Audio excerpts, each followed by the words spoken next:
Les contaré una historia en búsqueda de una relación destinada a fracasar y no es una tragedia romántica. O bueno, podría serlo si así desean interpretarlo, pero esto es sobre la relación entre el sonido y el color. Previo a este video, expliqué el por qué las personas están comenzando a hacer una asociación directa y objetiva entre el sonido y el color. Imagínense que alguien aparece un día y les platica que el sonido tiene colores y que se los puede demostrar. Suena algo mágico, ¿no lo creen? Como un cuento de hadas. Pero, a diferencia de los cuentos de hadas contemporáneos, este no tendrá un final feliz. Y les voy a explicar por qué. Porque este concepto está lleno de problemas. Y empezaré por el más obvio y sencillo de todos. Esta es una imagen de una octava en un piano, y como podemos ver, dentro de esta octava tenemos a los 12 tonos musicales. Sabemos que un piano es mucho más largo que esto y por lo general llegan a tener hasta unas 7 octavas. Entonces, así está la situación. Si yo toco un do en la octava número 4 y después toco nuevamente un do pero ahora en la octava número 6, ¿escucharon alguna diferencia? Ambas son el mismo tono, pero a pesar de esto uno es más agudo que el otro. Entonces, aunque solo usamos 12 tonos en la música, estos 12 tonos varían en agudez dependiendo de la octava que estés usando. Ahora digamos que en vez de tocar los tonos, coloré un do también en la cuarta octava y después coloré un do en la sexta octava. ¿Ven la diferencia? Pues si la vieron deberían checarlo nuevamente porque son exactamente el mismo color. Y entonces, ¿qué pasa cuando coloreas la música? ¿Crees que notarás alguna diferencia entre todas las octavas? ¿Crees que puedes representar de una forma apropiada una composición usando este modelo? No existe solución objetiva para este problema, pero una improvisada sería cambiar el brillo de los tonos dependiendo la octava. Por ejemplo, usando tonos más oscuros para los graves y otros más iluminados para los agudos. Al menos así ya podríamos diferenciar las octavas entre sí, pero reitero que, a diferencia de estos colores que están vinculados directamente a la vibración de los tonos musicales, esta solución está basada en nada y puede interpretarse como cada quien guste. Pero bueno, esto ya se convierte en un problema resuelto a medias, así que por ahora pasemos a este otro problema, el cual nos describe más diferencias entre el comportamiento de la luz y el sonido, la cual es cómo funciona la armonía. Por ejemplo, si yo toco un acorde, pensarían que escuchan un solo tono o varios al mismo tiempo. No es tan complicado para nuestros oídos diferenciar que está sonando más de un tono al mismo tiempo. Pero, ¿qué pasa cuando combinamos a dos colores? ¿Puedes ver dos colores aquí? De hecho, muchas veces pensamos que cuando vemos un color solo vemos eso, un color. Pero en realidad puede ser que estamos viendo una mezcla de dos colores o más. Pero para nuestros ojos es imposible saber si esto es una mezcla de dos vibraciones distintas formando un amarillo o si en verdad es un color amarillo. En cambio, como ya lo demostré, nuestros oídos sí son capaces de diferenciar múltiples frecuencias por separado. O bueno, más o menos porque. Díganme, ¿cuántos tonos escuchan aquí?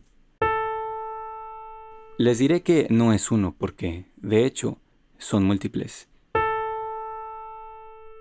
Aunque claro, nuestros oídos lo interpretan como uno solo y esto se debe a cómo funciona nuestro cerebro, pero ¿a qué voy con todo esto?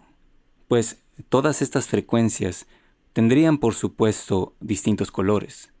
Entonces, ¿creen que esto está bien representado? Porque si no está vibrando una sola frecuencia como esta, significa que tampoco estamos viendo un solo color. Entonces, ¿cómo debería de verse realmente este tono? Pues tendríamos que considerar la amplitud de cada frecuencia si no deseamos ver solo blanco. Por lo tanto, si hacemos una escala de decibeles a opacidad, tendríamos estos colores que al mezclar nuestros ojos lo interpretarían más o menos así. Y por cierto, todo esto sería un poco distinto, dependiendo del instrumento que estás tocando y cómo lo estás tocando.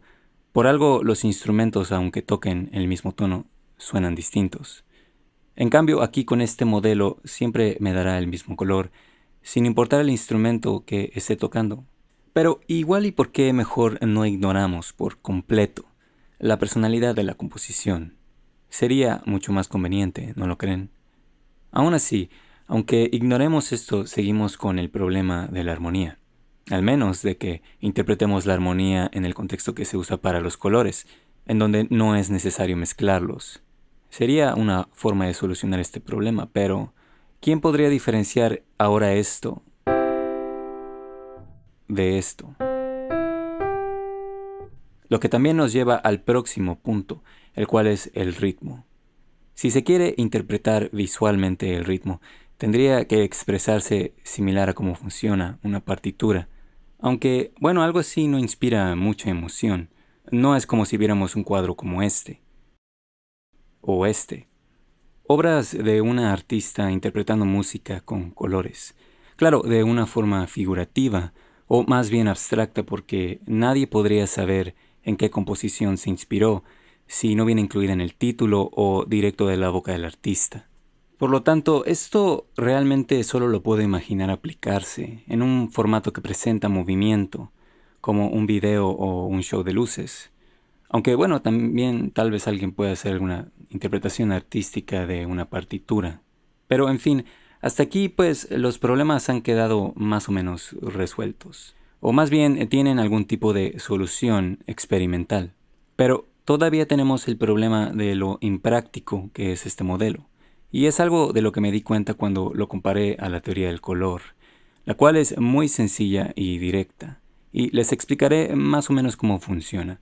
Primero se comienza con estos tres colores como base, después mezclas dos para obtener su combinación y nuevamente combinas esos dos para obtener otro color. Es muy sencillo. Y la combinación o armonía entre los colores es igual de sencilla. Por ejemplo, esta combinación sería una complementaria, esta sería una combinación análoga, esta sería una tríada y esta una tetrádica. Y hay varias otras más. Y todas estas combinaciones podrían ser comparadas a los acordes dentro de la música. Entonces, se me ocurrió que hacer una rueda de colores para este modelo sería una buena idea, ya que también se puede aplicar una rotación en las figuras basadas de los acordes. Por ejemplo, este sería un acorde mayor, este sería uno menor, este sería un acorde dominante y este sería uno aumentado. Sin embargo, esto no sería una representación justa de la música porque yo puedo usar estos tres mismos tonos en un distinto orden y puedo obtener nuevos acordes con personalidades diferentes. Pero en esta rueda siempre se verán igual. Entonces, digamos que en vez de usar una rueda, aplicamos una espiral para poder hacer uso de las distintas octavas. Que por cierto, eso me lleva al siguiente problema. Estos dos colores están en extremos opuestos del espectro de la luz y se ven oscuros porque la luz se ha vuelto menos visible en estos dos extremos. Entonces, si vamos a repetir la octava, esto es lo que tendría que ocurrir. Como ese violeta y este rojo son considerados el mismo tono musical, los mezclo para producir este magenta. Además, también intensifico la saturación, ya que si estas frecuencias fueran completamente visibles, serían también colores saturados. Y bueno, ya acomodando el espiral, se puede ver un poco la variación entre estos distintos acordes, pero el modelo sí se ha vuelto algo más complicado de maniobrar. Ahora, vale la pena también señalar que al comparar estos modelos, sus colores complementarios son distintos, pero se debe a que están basados también en distintos conceptos.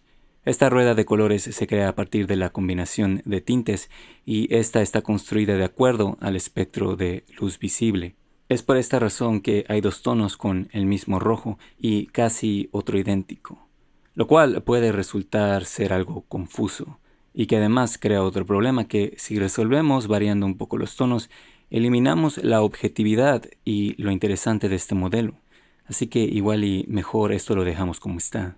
Pero bueno, continuando, ambas ruedas tienen solo 12 colores, pero si difuminamos esta para obtener aún más colores, este modelo todavía podría ser útil.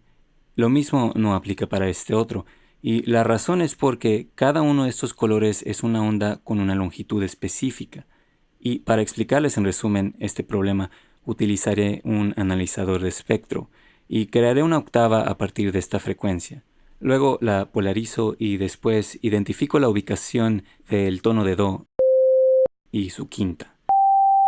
Ahora, podríamos entonces suponer que este ángulo corresponde a una quinta.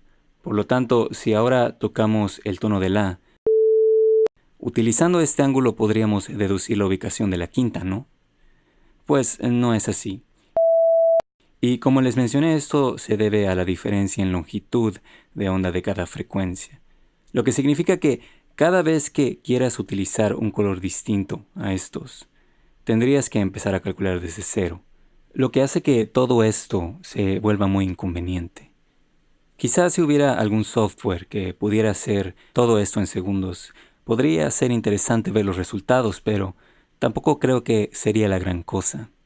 Así que, bueno, con esto se termina la historia, sin derrotar al villano o rescatando a la víctima.